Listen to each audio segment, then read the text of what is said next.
So I started in the Clapham Church, you know, and I love the Clapham Church, you know.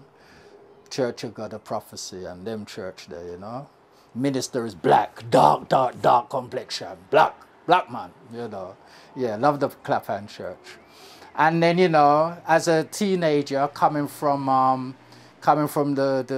rebel generation, as Linton Kwesi Johnson calls it, you know, the rebel generation, we was, you know, 81 riots and, you know, burn Babylon and, you know, reggae music and then Rastafari, of course, you know. So that was very, very important in my development and growing up, and provided, you know, a worldview of opposition to racism and, you know, for African liberation and, you know, Marcus Garvey and African redemption and, you know, free South Africa, free Azania, you know, all of these things. But there's also religion there, there's also spirituality, you know.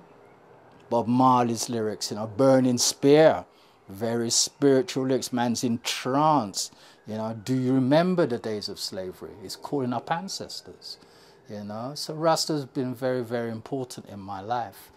Then round about in the late 80s, you know, I got into, I came across a book called The Medunetta by Ra Nefer Amen, and that has had a very powerful effect on my life.